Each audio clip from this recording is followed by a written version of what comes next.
Hello everyone, welcome to our YouTube channel only UP triple S C. कैसे हैं आप लोग? आई होप आप लोग बहुत अच्छे होंगे। तो चलिए शुरू करते हैं आज का लेक्चर। और लेक्चर को शुरू करने से पहले आपसे रिक्वेस्ट है, अगर आपने चैनल को सब्सक्राइब नहीं किया तो प्लीज़ कर दीजिएगा और नोटिफिकेशन बेल को भी हिट कर दीजिएगा। फर्स्ट क्वेश्चन है, निम्नलिखित में से कौन सा एक हड़प्पा स्थल हिंदू कुश के उत्तर में स्थित है? चन्हूदड़ो, मारडा, सोर्तुगाई या फिर सुतका केंडोर। तो कौन सा हड़प्पा स्थल जो है हिंदू कुश के उत्तर में स्थित है? तो यह जो है सोर्तुगाई, ऑप्शन सी इसका सही आंसर है। सोर्तुगाई जो है हिंदू कुश के उत्तर में स्थित है। क्वेश्चन नंबर 2 है, अशोक के निम्न में से किस शिलालेख में 1 ग्राम के भू राजस्व में रियायत का उल्लेख है? तो इसका सही आंसर क्या है आप लोग कमेंट सेक्शन में बताइएगा। रूमी नदेई का स्तंभ अभिलेख, सारनाथ का स्तंभ अभिलेख, गिरनार का स्तंभ अभिलेख या फिर सांची का स्तंभ अभिलेख। तो इसका सही आंसर है गाइस ऑप्शन ए, रूमीनदेई का स्तंभ अभिलेख जो है इसमें जो है ग्राम के भू राजस्व में रियायत का उल्लेख लिखा गया है। और अगर आपसे पूछा जाता है कि सारनाथ का जो स्तंभ अभिलेख है कौन से राज्य में है, तो यह जो है यूपी के वाराणसी में है, यूपी के वाराणसी में है। और जो है सांची का स्तंभ अभिलेख यह कहाँ पर है? तो यह जो है एमपी के रायसेन ज़िले में है, एमपी के रायसेन ज़िले में। इसे भी आप लोग याद रखिएगा, ये बहुत इंपॉर्टेंट हैं दोनों, जिसमें से सारनाथ का स्तंभ और सांची का स्तंभ जो है सबसे ज़्यादा पूछा जाता है कि जो है सारनाथ का स्तंभ जो है कहाँ पर है?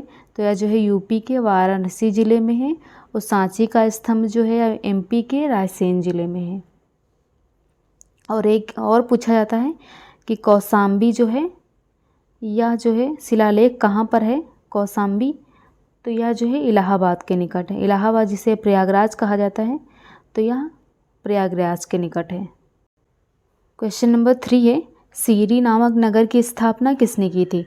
इल्तुतमिश ने, जलालुद्दीन खिलजी ने, अलाउद्दीन खिलजी ने या फिर गयासुद्दीन तुगलक ने। तो जो सीरी नामक नगर है इसकी स्थापना किसने की थी? तो इसकी स्थापना अलाउद्दीन खिलजी ने की थी। क्वेश्चन नंबर 4 है, पंडित जगन्नाथ किसके दरबार में राजकवि थे? हुमायूं के, अकबर के, शाहजहां के या फिर औरंगजेब के। तो जो पंडित जगन्नाथ हैं किसके दरबारी कवि थे? राजकवि थे। तो यह जो है शाहजहां के दरबारी कवि थे। पंडित जगन्नाथ, पंडित जगन्नाथ। क्वेश्चन नंबर 5 है, निम्नलिखित में से कौन सा युग्म सही सुमेलित नहीं है? तो जो है आपको बताना है कौन सी पुस्तक जो है किसने लिखी थी। तो इसका सही मतलब इसमें से आपको बताना है कि कौन सा गलत है। गुलबदन बेगम हुमायूंनामा, ये बिल्कुल सही है क्योंकि हुमायूंनामा जो है गुलबदन बेगम ने लिखी थी। और कानूने हुमायूनी जो है यह किसने लिखी थी? तो यह ख्वावंद मीर ने लिखी थी। और तारीख़ फ़िरोज़ शाही जो है किसने लिखी थी? तो यह जो है जियाउद्दीन बर्नी ने लिखी थी। तो इसका गलत आंसर है ऑप्शन डी। बाकी ये तीनों सही हैं। तो अक्सर ये हुमायूंनामा जो पूछा जाता है, तो हुमायूंनामा जो है किसने लिखी थी? तो यह गुलबदन बेगम ने लिखी थी। इसे आप लोग याद रखिएगा, सबसे ज़्यादा यही क्वेश्चन पूछा जाता है। और इसमें कौन सा सुमेलित नहीं है? तो ऑप्शन डी इसका सही आंसर है। क्वेश्चन नंबर 6 है, भारत में दास प्रथा का उन्मूलन कब हुआ था? 1829 के अधिनियम द्वारा, 1833 के अधिनियम द्वारा, 1843 या फिर 1858। तो जो भारत में दास प्रथा का उन्मूलन जो है, उन्मूलन मतलब ख़त्म कब हुई थी? तो यह जो है 1843 में हुई थी। और भारत में दास प्रथा को ख़त्म किसने किया था? आप लोग कमेंट सेक्शन में बताइए कि भारत में जो दास प्रथा थी इसको ख़त्म किसने किया था? तो इसको जो है विलियम बेंटिंक ने ख़त्म किया था। ये भी बहुत पूछा जाता है कि जो है दास प्रथा को किसने ख़त्म किया था? तो विलियम बेंटिंक ने ख़त्म किया था, विलियम बेंटिंक। और इसको ख़त्म कब किया था? 1843 के अधिनियम द्वारा। तो ये दोनों इम्पॉर्टेंट क्वेश्चन है, याद रखिएगा। क्वेश्चन नंबर 7 है, अक्टूबर 1943 में सुभाष चंद्र बोस ने आरजी हुकूमत हिंद की स्थापना की थी। कौन से देश में की थी? रंगून में, सिंगापुर में, जर्मनी में या फिर जापान में। तो इसका सही आंसर क्या है? तो इसका सही आंसर है ऑप्शन बी, सिंगापुर में जो है आरजी हुकूमत हिंद की स्थापना की थी सुभाष चंद्र बोस ने। क्वेश्चन नंबर 8 है, निम्नलिखित में से किसने कहा था कि मेरे बंधुओं या मत भूलो कि जो निचले वर्ग के लोग हैं, गरीब, अशिक्षित, मोची तथा सफाई करने वाले तुम्हारे ही हाड़ मास हैं, तुम्हारे बांधव हैं। तो यह किसने कहा था? ज्योतिबा फुले ने, B.R. अम्बेडकर ने, स्वामी विवेकानंद ने या फिर महात्मा गांधी ने? तो इसका सही आंसर है ऑप्शन बी, भीमराव अम्बेडकर जो थे इन्होंने कहा था, मेरे बंधुओं या मत भूलो कि जो निचले वर्ग के लोग हैं, गरीब, अशिक्षित, मोची तथा सफाई करने वाले तुम्हारे ही हाड़ मांस हैं, मतलब तुम्हारी ही जात जैसे हैं, तो इन लोगों की इज्जत करो। क्वेश्चन नंबर 9 है, 1942 के भारत छोड़ो आंदोलन के दौरान राष्ट्रीय सरकार की स्थापना नहीं हुई थी। तामलुक, सतारा, मुंगेर या फिर बलिया? तो इसका सही आंसर है ऑप्शन सी, मुंगेर जो है 1942 के भारत छोड़ो आंदोलन के दौरान राष्ट्रीय सरकार की स्थापना नहीं हुई थी। क्वेश्चन नंबर 10 है, मद्रास महाजन सभा अस्तित्व में जो है कब आई थी? 1882, 1883, 1884 या फिर 1885? तो जो मद्रास महाजन सभा है यह अस्तित्व में कब आई थी? तो जो है यह अस्तित्व में 1884 में आई थी। क्वेश्चन नंबर 11 है, दंडकारण्य भारत के किस भाग में स्थित है? उत्तरी, पूर्वी, मध्यवर्ती या फिर पश्चिमी? तो इसका सही आंसर है गाइज ऑप्शन सी, मध्यवर्ती भाग में स्थित है। क्वेश्चन नंबर 12 है, सर्वप्रथम किसने प्रतिपादित किया कि सूर्य हमारे सौरमंडल का केंद्र है और पृथ्वी इसकी परिक्रमा करती है? न्यूटन ने, गैलीलियो ने, पाणिनि ने या फिर कोपरनिकस ने? तो इसका सही आंसर है ऑप्शन डी, कोपरनिकस ने बताया था कि सूर्य हमारे सौरमंडल का केंद्र है और पृथ्वी उसकी परिक्रमा करती है। क्वेश्चन नंबर 13 है, डॉगर बैंक कहाँ पर स्थित है? आर्कटिक महासागर में, अटलांटिक महासागर में, हिंद महासागर में या फिर प्रशांत महासागर में? तो जो डॉगर बैंक है कहाँ पर स्थित है? तो यह जो है अटलांटिक महासागर में स्थित है। क्वेश्चन नंबर 14 है, भारतीय मानक समय में निम्नलिखित स्थानों में से किसके समीप से लिया जाता है? चित्रकूट, मिर्ज़ापुर, सासाराम या फिर वाराणसी? तो जो भारतीय मानक समय है निम्नलिखित स्थानों में से किसके समीप से लिया जाता है? तो यह जो है मिर्ज़ापुर के समीप से लिया जाता है। क्वेश्चन नंबर 15 है, भारत की सबसे लंबी भू सीमा जो है निम्न में से किस देश के साथ लगती है? पाकिस्तान के साथ, चीन के साथ, नेपाल के साथ या फिर बांग्लादेश के साथ? तो जो है सबसे लंबी सीमा जो है किस देश के साथ है? हमारी इंडिया की, तो यह जो है बांग्लादेश के साथ है। ऑप्शन डी इसका सही आंसर है।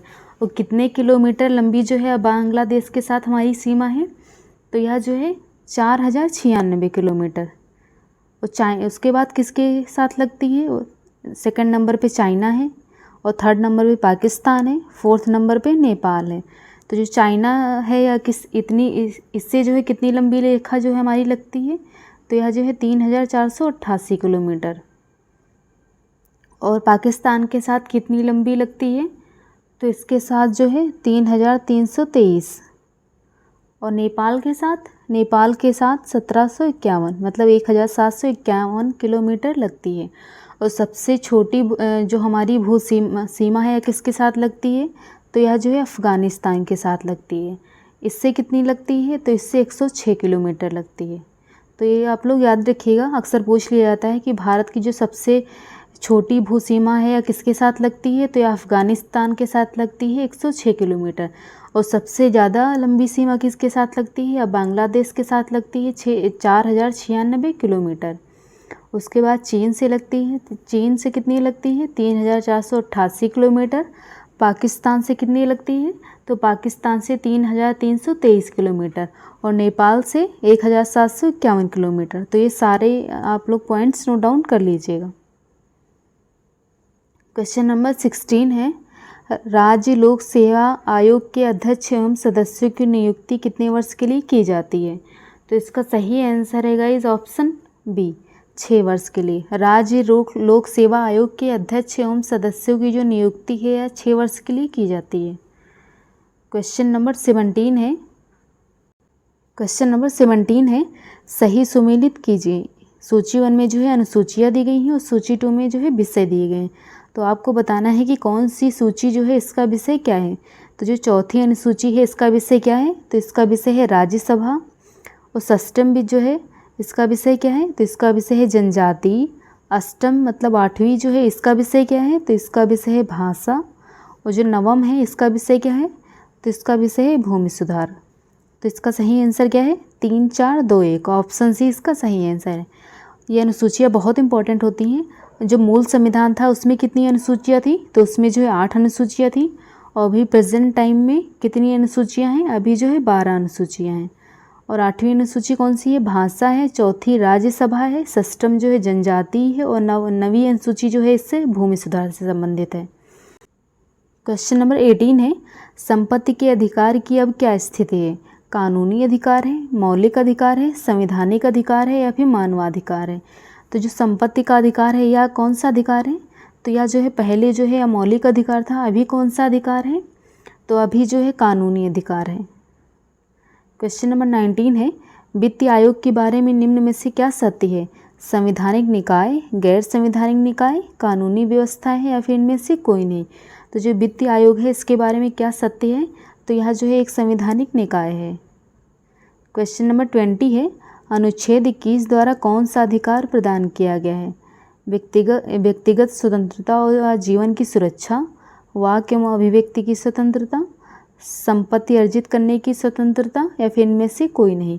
तो अनुच्छेद 21 के द्वारा कौन सा अधिकार प्रदान किया गया है, तो इसके द्वारा जो है व्यक्तिगत स्वतंत्रता व जीवन की सुरक्षा, मतलब आप लोगों को अपनी स्वतंत्रता से आप जी या मर सकते हैं, तो इसकी स्वतंत्रता जो है अनुच्छेद 21 द्वारा प्राप्त आपको प्रदान की गई है। क्वेश्चन नंबर 21 है, भारत में जीएसटी किस समिति की सिफारिश पर लागू की गई। पारिक समिति, विजय केलकर समिति, तारोपर समिति या फिर अरविंद पनघड़िया समिति। तो इसका सही आंसर है गाइस ऑप्शन बी, विजय केलकर समिति के द्वारा जो है जीएसटी को लागू किया गया था। और जीएसटी कब लागू की गई थी, तो जीएसटी 1 जुलाई 2017 को लागू की गई थी। और जीएसटी कितने प्रकार की होती है, तो जीएसटी 4 प्रकार की होती है। कौन कौन से प्रकार हैं इसके, तो यह है IGST, SGST, CGST और VTGST। और आपसे पूछा जाता है कि कौन सा देश था जिसने सबसे पहले जो है जीएसटी का लागू किया था, तो वह था फ्रांस।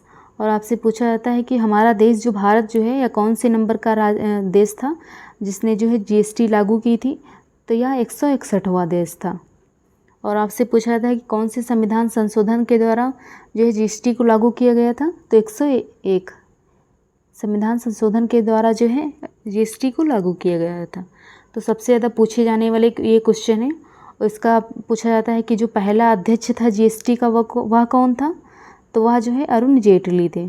इसे भी आप लोग याद रखिएगा, अरुण जेटली थे। तो ये बहुत इंपॉर्टेंट पॉइंट है, आप लोग एक बार फिर से रिवाइज कर लीजिएगा कि भारत में जो जीएसटी है इसे विजय केलकर समिति के सिफारिश पर लागू किया गया था। यह 1 जुलाई 2017 को लागू की गई थी। और इस यह जो है 161वां देश था इंडिया जिसने जीएसटी को लागू किया था। और जीएसटी के सबसे पहले अध्यक्ष अरुण जेटली जी थे। जीएसटी 4 प्रकार की होती है, IGST, SGST, CGST और VTGST। क्वेश्चन नंबर 22 है, कीन्स के रोजगार सिद्धांत में पूर्ण रोजगार का अर्थ क्या है। श्रम का पूर्ण रोजगार, पूंजी का पूर्ण उपभोग, प्राकृतिक संसाधनों का पूर्ण उपयोग या फिर सभी संसाधनों का पूर्ण उपयोग। तो इसका सही आंसर क्या है, तो इसका सही आंसर है गाइस ऑप्शन डी, सभी संसाधनों का पूर्ण उपयोग। क्वेश्चन नंबर 23 है, बैंक दर में वृद्धि से सामान्यतया क्या होता है। ब्याज के दर में वृद्धि हो जाती है, ब्याज के दर में गिरावट आ जाती है, केवल बचत दर में वृद्धि होती है और उधार दर में नहीं, या फिर केवल उधार दर में वृद्धि होती है। तो जो बैंक दर है इसमें वृद्धि में सामान्यतया क्या होता है, तो इसमें जो है ब्याज के दर में वृद्धि हो जाती है। क्वेश्चन नंबर 24 है, निम्न में से कौन सा एक कृषि क्षेत्र में नीली क्रांति से संबंधित है। मत्स्य पालन, झींगा पालन, अंगूर पालन या फिर पुष्प उत्पादन। तो इसका सही आंसर क्या है, ऑप्शन ए, मत्स्य पालन जो है नीली क्रांति से संबंधित है। और झींगा पालन जो है कौन सी क्रांति से संबंधित है, या आप लोग कमेंट सेक्शन में बताइएगा। क्वेश्चन नंबर 25 है, भारतीय रुपये का द्वितीय अवमूल्यन कब हुआ था। 1991 में, 1948, 1966 या फिर 1974। तो जो भारतीय रुपये थे इनका द्वितीय अवमूल्यन कब हुआ था, तो यह जो है 1966 में हुआ था। क्वेश्चन नंबर 26 है, एक एंगस्ट्राम मात्रक बराबर होता है कितने मीटर के। 10 की पावर -10 मीटर, 10 की पावर -8 मीटर, 10⁻8 सेंटीमीटर या फिर 10⁻10 सेंटीमीटर। तो जो एक एंगस्ट्राम होता है कितने मात्रक के बराबर होता है? तो यह जो है 10⁻10 मीटर के बराबर होता है। क्वेश्चन नंबर 27 है, मैनोमीटर द्वारा किसकी माप की जाती है? वायु दाब की, गैसों के दाब की, द्रवों का घनत्व या फिर सतह पर तेल का दबाव। तो जो मैनोमीटर है इसके द्वारा किसकी माप की जाती है? तो इसके द्वारा जो है गैसों के दबाव की माप की जाती है। और गाइज़ अगर आप लोगों को लेक्चर पसंद आ रहा हो तो प्लीज़ वीडियो को लाइक कर दीजिएगा, शेयर कर दीजिएगा और चैनल को सब्सक्राइब करना मत भूलिएगा। और टेलीग्राम चैनल को भी ज्वाइन कर लीजिएगा। टेलीग्राम चैनल का लिंक जो है वीडियो के डिस्क्रिप्शन बॉक्स में दिया गया है, तो वहाँ से आप लोग टेलीग्राम चैनल को भी ज्वाइन कर सकते हैं। और टेलीग्राम ग्रुप को भी ज्वाइन कर लीजिएगा क्योंकि ग्रुप पर जो है आपको सारे सब्जेक्ट के MCQ कराए जाते हैं। तो आप लोग ग्रुप को भी ज्वाइन कर लीजिएगा और टाइम लिमिट के साथ कराए जाते हैं, जिससे आप लोगों की तैयारी जो है और अच्छी हो जाए। क्वेश्चन नंबर 28 है, खाद्य तेलों को किस प्रक्रिया से वनस्पति घी में बदला जाता है? हाइड्रोजनीकरण, आसवन, क्रिस्टलीकरण या फिर ऑक्सीकरण। तो जो खाद्य तेल हैं इसको किस क्रिया के द्वारा जो है वनस्पति घी में बदला जाता है? तो इसको जो है हाइड्रोजनीकरण के द्वारा वनस्पति घी में बदला जाता है। क्वेश्चन नंबर 29 है, चूने के जल में कार्बन डाइऑक्साइड गैस प्रवाहित करने पर प्राप्त अवक्षेप का रंग कैसा होता है? हरा, श्वेत, नीला या फिर भूरा। तो इसका सही आंसर है गाइस ऑप्शन बी, श्वेत होता है। चूने के जल में जब कार्बन डाइऑक्साइड गैस प्रवाहित करने पर प्राप्त अवक्षेप का रंग जो है श्वेत होता है। क्वेश्चन नंबर 30 है, मानव शरीर का कौन सा भाग शरीर के ताप को नियंत्रित रखता है? हृदय, फेफड़ा, यकृत या फिर प्लीहा। तो इसका सही आंसर क्या है कि मानव शरीर का कौन सा भाग जो है शरीर के ताप को नियंत्रित रखता है? तो यह जो है फेफड़ा रखता है। ऑप्शन बी इसका सही आंसर है। तो आज का लेक्चर यहीं पे ख़त्म होता है। अगर आपको वीडियो पसंद आई हो तो प्लीज़ वीडियो को लाइक कर दीजिएगा, शेयर कर दीजिएगा और चैनल को सब्सक्राइब करना मत भूलिएगा। Keep supporting guys. मिलते हैं नेक्स्ट वीडियो में, तब तक के लिए बाय बाय।